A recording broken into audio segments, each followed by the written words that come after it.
Welcome to High Infidelity, the best cheating videos on YouTube. If you enjoy this content, remember to subscribe and turn on notifications. Now let's get into the video. Finally found out that my girlfriend of 10 plus years and fiancé of 4 years has been cheating on me for the last 3 years, after deciding to put all of our money into purchasing a house. Yesterday morning a man 5 years younger than me, 30, appeared in my driveway screaming. I walked to see my fiancé outside, and this man claiming to be shocked that the woman he's been dating for 3 years has a house, a dog and a boyfriend. He left after saying his piece while I was outside with the two of them. My girlfriend and I have been together for 10 years. We've had ups and downs and got engaged while I was away in grad school. When I came back to live with her, I noticed something was different. We just weren't incredibly close and didn't feel the intimacy we had previously, but promised each other to work on it. Things got better, and eventually we decided instead of having a wedding, we wanted to use the money we saved up and that our family would be gifting us to buy a house. After a year into living in the house and her fighting with me for years about letting her be independent and letting her have nights out with her friends, I find out she's had a relationship with this other guy for years. I don't know what to do. Our lives are so intertwined, and we have this amazing house in both of our names. And an amazing dog. She hasn't denied anything and has seemingly been telling me the truth about this guy. That he filled a void in her life that I wasn't filling. That she did it because she wanted to feel wanted again, and something about her feeling young again. I think our situation has been a lot on her, and she wanted a chance to feel like she was in college again or something. Not really fair to me.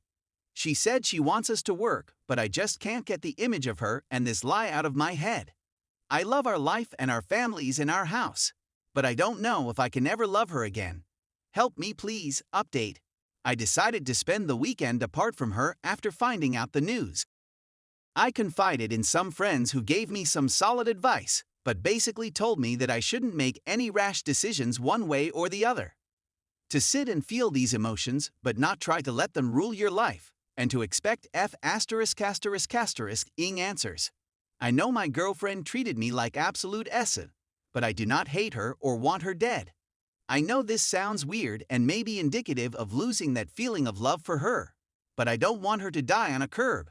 I just want honesty and for us to be honest with ourselves. I want the courage to make the honest decision for myself first and foremost. We have talked a lot in the last few days between each other and have fought about her justifying doing what she did. It cannot be justified. But it did let us know what is wrong between us. I am seeing a separate independent therapist and a couple therapist with her this week. But this week, I took off of work and told her I am heading to the beach. I decided we needed time apart to settle our emotions and get clear-headed. She has been really hammering me with the guilt of the things that I have done to her over the years, and although there's some truth to that, I think she needs to look in the mirror. Also, a thing that I noticed is she's more defensive about her actions and scared of losing the house to me and being labeled the one who cheated versus how I feel as the person who had their life turned upside down. And that's telling. So this week I am leaving her with all of the responsibilities that I usually do, the things she doesn't come close to understanding, the things I do around our house. I know you all have your pitchforks out and want me to dump her bad and make it a big evil thing, but that's just not how I am. I would rather make a sound decision, and once I do that, feel good about that decision. And if it's to leave her the way I will make her feel as bad as I did will be because I have become a better person because of her awful actions. And she will be miserable seeing that person who she could have been with. But I am not quite at that stage yet, still quite shell-shocked. Update 2.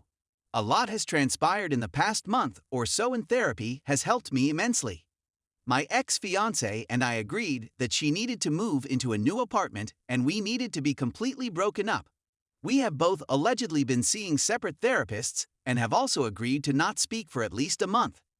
That time is for me. I have found that the constant contact and rehashing of things and arguments with her hasn't helped at all and in fact puts me back into an emotional mess, so I am avoiding that until I feel better about it. If I ever do, this time period since I last made an update has thrown me in the most pain that I have ever experienced in my life. But I believe there can be some good out of it.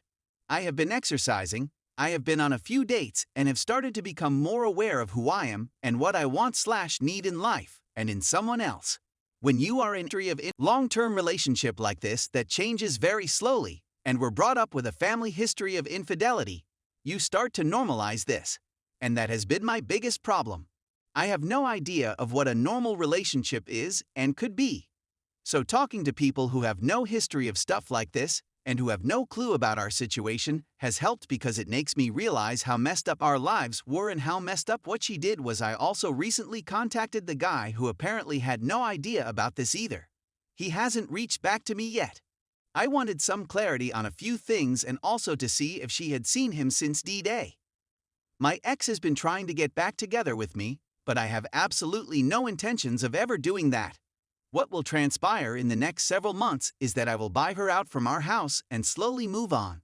I will probably give one last final update to this once I sign the papers and move on with my life.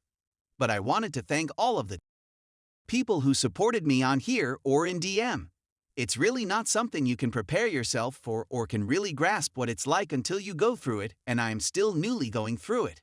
I have constant nightmares and feel very low energy depressed at times. But it is possible to feel good and even excited about the future, and I can see glimpses of that now. I want to tell anyone else who goes through something like this that you need to do whatever you can in your power to step away from the situation. Try to get a broader view of your life and remove immediate contact from the person who had the affair because they are toxic and will make you feel awful. Feel the pain, but try to understand that this isn't your problem. Force yourself to do things like go out with friends or go on vacation and preoccupy your mind. A book that really helped me that was recommended by my therapist is Broken Open by Elizabeth Lesser. Story 2.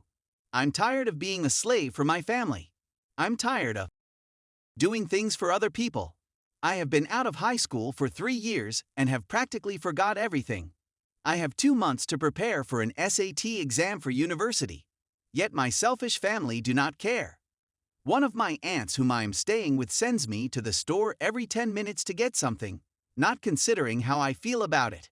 My other aunt sends me her 10-year-old son 10-page homework to solve every day because she can't discipline her child. He's too bratty, so he pretends he doesn't know how to do it.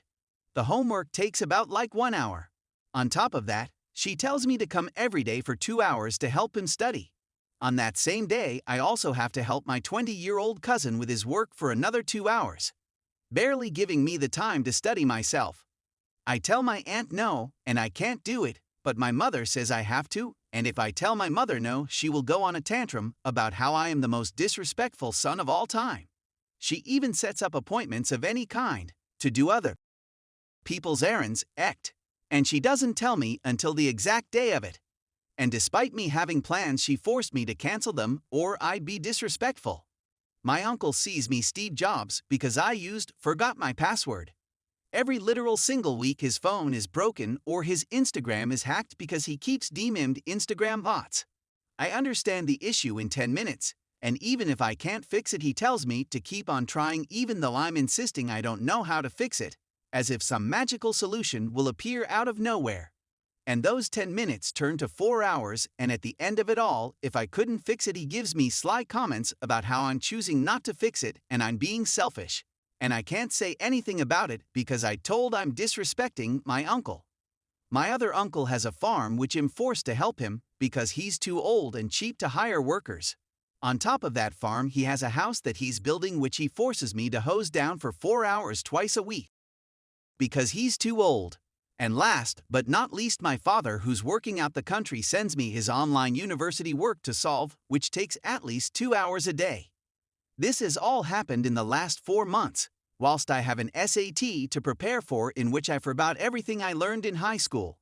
They don't take into consideration my own plans and force me to cancel amongst other things. If I say no to any of this, my parents make me out to be the son of the